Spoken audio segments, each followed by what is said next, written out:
De l'énergie électrique obtenue à partir de ces plantes hors sol produites dans cette cour. Une innovation technologique pour ce jeune Burkinabé passionné de l'environnement. Sur ces étagères sont installées des plantes en phase d'expérimentation, des tiges de riz et d'oignon combinées à deux branchements électriques et qui produisent de l'électricité capable d'alimenter des ampoules ou de charger des téléphones portables.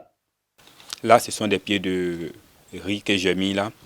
Les bornes négatives sont déjà installées. Quand elles vont produire suffisamment de racines, parce que les racines doivent carrément se former autour de la borne négative.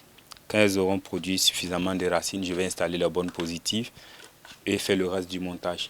Ici, j'ai essayé un petit montage que j'ai terminé. Par exemple, quand je fais la connexion ici,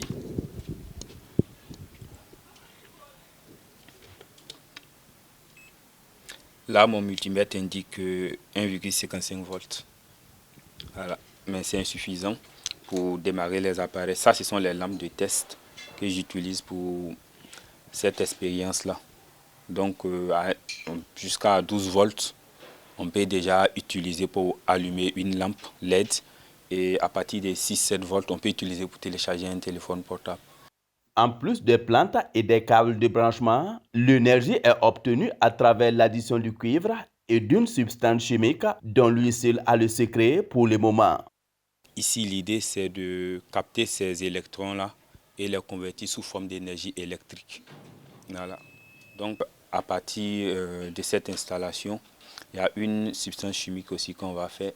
Ce n'est pas une substance toxique. La plupart des matières que j'utilise pour produire cette substance-là se trouvent dans nos cuisines. Donc, cette substance va permettre de renforcer la borne positive qu'on va installer. À l'intérieur, au bout de ces fils de borne négative là, il y a soit une lamelle de cuivre, soit une lamelle de zinc. Donc avec cette connexion là, on arrive à capter les électrons et puis au bout du fil obtenir l'énergie électrique.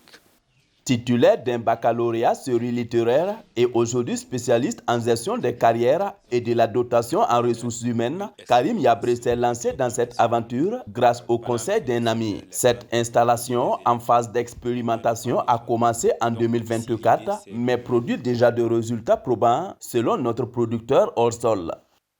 Actuellement, la production, ce n'est pas à une stabilité qu'on peut exploiter utilement, mais c'est déjà des résultats positifs parce que cette expérience, je l'ai commencé en mars 2024. Et donc les premiers résultats, je les ai eus en, je crois, décembre 2024. Et tirant donc leçon de ce qui n'avait pas marché, je suis en train de faire une nouvelle préparation avec ces pots de riz. Premièrement, c'était avec des pieds d'oignon que j'avais fait, mais ça marche avec toutes les plantes. Voilà. Et l'avantage, c'est que plus la plante grandit, plus la production en kilowattheure augmente. Et la plante, elle est vivante, en fait, ça ne tue pas la plante. Si c'est une plante alimentaire, on peut récolter naturellement, on ne tue pas la plante, on l'arrose simplement et puis il n'y a pas de problème, ça fonctionne. N'ayant pas reçu une formation dans le domaine de la technologie et des sciences, ce jeune passionné de l'énergie verte s'est donné pour ambition de poser des bases d'un développement énergétique à partir de l'environnement, les productions agricoles en particulier. Il reste aussi convaincu que cette technologie pourrait être une solution à la pollution de l'environnement, partant de là au réchauffement climatique.